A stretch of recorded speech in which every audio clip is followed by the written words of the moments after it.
नमस्कार, स्वागत है आप सभी का पंजाब केसरी में। ऐतिहासिक फैसलों को लेकर 2018 यादगार साल रहा है। सुप्रीम कोर्ट ने इस साल कई महत्वपूर्ण फैसले दिए। कई फैसलों ने तो सीधे आम आदमी की निजी जिंदगी पर ही प्रभाव डाला, तो दूसरी ओर कई फैसलों से देश की राजनीति गर्मा गई। आंदोलन हुए, तोड़फोड़ हुई और प्रदर्शन भी किए गए। SC/ST एक्ट को लेकर दिए गए फैसलों के बाद तो सरकार को मजबूर होकर वही प्रावधान बहाल करने पड़े जिसमें सुप्रीम कोर्ट ने निरस्त कर दिया था। आइए जानते हैं सुप्रीम कोर्ट के उन 10 फैसलों के बारे में। राफेल पर सरकार को क्लीन चिट। राफेल डील को लेकर सुप्रीम कोर्ट ने अपने फैसले में कहा, हमने कोर्ट में पेश किए रिकॉर्ड्स पर गौर किया है। हमने सीनियर एयरफोर्स अधिकारियों से भी विभिन्न पहलुओं पर बात की है। कोर्ट ने कहा कि इसमें कोई संदेह नहीं कि एयरक्राफ्ट की जरूरत थी। ये भी सच है कि 126 राफेल की खरीद को लेकर डील पर लंबी चली बातचीत किसी नतीजे पर नहीं पहुंची। हम 126 एयरक्राफ्ट की बजाय 36 एयरक्राफ्ट की खरीद पर सरकार के फैसले पर सवाल नहीं उठा सकते। हालांकि सुप्रीम कोर्ट के फैसले में उल्लिखित एक पैरा में करेक्शन को लेकर सरकार और विपक्ष में विवाद खड़ा हो गया है। तत्काल 3 तलाक अब अपराध। सुप्रीम कोर्ट की संविधान पीठ ने बहुमत के निर्णय में मुसलमान समाज में एक बार में 3 तलाक देने की प्रथा को निरस्त करते हुए अपनी व्यवस्था में इसे असंवैधानिक, गैर कानूनी और शून्य करार दिया। कोर्ट ने कहा कि 3 तलाक की यह प्रथा कुरान के मूल सिद्धांत के खिलाफ है। प्रधान न्यायाधीश की अध्यक्षता वाली 5 सदस्य संविधान पीठ ने 365 पेज के फैसले में 3:2 के बहुमत से तलाक विद्ध 3 तलाक को निरस्त किया जाता है। बहुमत के फैसले में कहा गया कि 3 तलाक सहित कोई भी बड़ी प्रथा जो कुरान के सिद्धांतों के खिलाफ है, अस्वीकार्य है। समलैंगिकता अब अपराध नहीं। सुप्रीम कोर्ट ने इस वर्ष समलैंगिकता को लेकर अपना फैसला सुनाया। कोर्ट ने समलैंगिकता पर फैसला सुनाते हुए कहा कि समलैंगिकता अब अपराध नहीं है। अगर 2 वयस्कों के बीच सहमति से संबंध बनते हैं तो यह अपराध की श्रेणी में नहीं आएगा।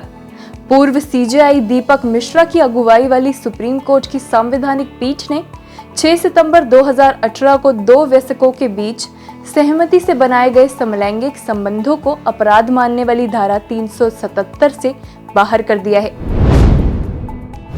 अडल्ट्री कानून खत्म। अडल्ट्री को लेकर सुप्रीम कोर्ट ने इस वर्ष सितंबर के महीने में बड़ा फैसला सुनाया। कोर्ट ने अडल्ट्री को अपराध की श्रेणी से बाहर करते हुए इसे IPC की धारा 497 को असंवैधानिक करार देते हुए निरस्त कर दिया। कोर्ट ने यह भी कहा कि यह महिलाओं की भावना को ठेस पहुंचाता है और इस प्रावधान ने महिलाओं को पतियों की संपत्ति बना दिया था। CJI दीपक मिश्रा की अध्यक्षता वाली 5 सदस्य संविधान पीठ ने सर्वसम्मति और सविचार से संबंधित 198 साल पुरानी IPC की धारा 497 को असंवैधानिक करार देते हुए दंडात्मक प्रावधान के निरस्त कर दिया है। सबरीमाला मंदिर में महिलाओं के प्रवेश पर रोक खत्म। साल 2018 में सुप्रीम कोर्ट ने केरल के प्रसिद्ध सबरीमाला मंदिर में महिलाओं के प्रवेश पर लगी रोक को समाप्त कर दिया। सुप्रीम कोर्ट के 5 जजों की सदस्य संविधान पीठ ने 4-1 के हिसाब से महिलाओं के पक्ष में फैसला सुनाया। 800 साल पुरानी सबरीमाला मंदिर में ये मान्यता पिछले काफी समय से चल रही थी कि महिलाओं को मंदिर में प्रवेश न करने दिया जाए। हालांकि सुप्रीम कोर्ट के आदेश के बाद भी महिलाएं इस मंदिर में प्रवेश नहीं कर पाई हैं। आधार को मिला सशर्त आधार।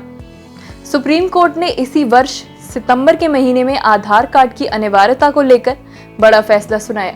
यह भी कहा कि स्कूल में प्रवेश और मोबाइल फोन कनेक्शन के लिए आधार कार्ड जरूरी नहीं है। कोर्ट ने यह भी कहा था कि आधार कार्ड की डुप्लीकेसी संभव नहीं है। कोर्ट ने कहा UGC, NIIT और CBSE परीक्षाओं और स्कूल के प्रवेश के लिए आधार अनिवार्य नहीं होगा। बैंकों में खाता खोलने के लिए भी आधार की जरूरत नहीं होगी। कोई भी मोबाइल कंपनी या निजी कंपनियां आधार डेटा नहीं ले सकती हैं। निर्भया को मिला इंसाफ। देश की राजधानी दिल्ली में 16 दिसंबर 2012 को आधी रात को हुए निर्भया गैंगरेप मामले में सुप्रीम कोर्ट बड़ा फैसला सुना चुकी है। कोर्ट ने 3 दोषियों की पुनर्विचार याचिका पर फैसला बरकरार रखने का आदेश दिया और कहा तीनों दोषियों की फांसी की सजा बरकरार रहेगी। कावेरी जल विवाद, पानी पर सबका हक। कावेरी जल विवाद मामले में सुप्रीम कोर्ट ने 15 फरवरी को अहम फैसला सुनाते हुए कहा, नदी के पानी पर किसी भी स्टेट का मालिकाना हक नहीं है। कर्नाटक को सुप्रीम कोर्ट ने आदेश दिया कि वह बिलीगुंडलू डैम से तमिलनाडु के लिए 177.25 टीएमसी फीट पानी छोड़े। हालांकि कोर्ट ने तमिलनाडु को मिलने वाले पानी में 14.75 टीएमसी फीट की कटौती की है, यानी अब उसे पहले से 5% कम मिलेगा। वहीं कर्नाटक के कोटे में 14.75 टीएमसी का इजाफा किया गया है। दिल्ली का बॉस कौन? दिल्ली का असली बॉस कौन? इस पर सुप्रीम कोर्ट ने फैसला सुनाते हुए कहा, दिल्ली को पूर्ण राज्य का दर्जा मिलना मुमकिन नहीं है। केंद्र और राज्य मिलकर काम करें। ढांचों में राज्यों को भी स्वतंत्रता मिली है। हर मामले में एलजी की इजाजत जरूरी नहीं है। जजों की पीठ ने इस बात को सर्वसम्मति से माना कि असली शक्ति मंत्रिमंडल के पास ही है। SC/ST एक्ट के कुछ प्रावधान निरस्त।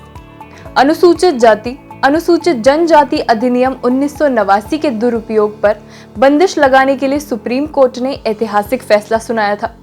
कोर्ट ने कहा था, SC/ST एक्ट के तहत FIR दर्ज होने के बाद आरोपी की तत्काल गिरफ्तारी नहीं हो सकती। सुप्रीम कोर्ट के जस्टिस AK गोयल और UU ललित के बेंच ने गाइडलाइन जारी करते हुए कहा था कि संसद ने यह कानून बनाते समय यह विचार नहीं किया कि अधिनियम का दुरुपयोग भी हो सकता है। हालांकि केंद्र सरकार ने संसद में संशोधन विधेयक पास कराकर सुप्रीम कोर्ट के फैसले को पलट दिया और अब पुराने प्रावधान फिर से बहाल हो गए हैं। इन 10 बड़े फैसलों के अलावा सुप्रीम कोर्ट में एक और बड़ा बदलाव हुआ कि सुप्रीम कोर्ट के चीफ जस्टिस दीपक मिश्रा 2 अक्टूबर को रिटायर हुए और उनकी जगह भारत के नए CJI रंजन गोगोई देश के 46वें मुख्य न्यायाधीश बने। आपको बता दें कि गोगोई का कार्यकाल 17 नवंबर 2019 तक होगा। तो ये थे 2018 के सबसे महत्वपूर्ण फैसले। अब मुझे यानी हिमांशी को दीजिए इजाजत, लेकिन जाने से पहले आप सभी को नए साल की हार्दिक शुभकामनाएं।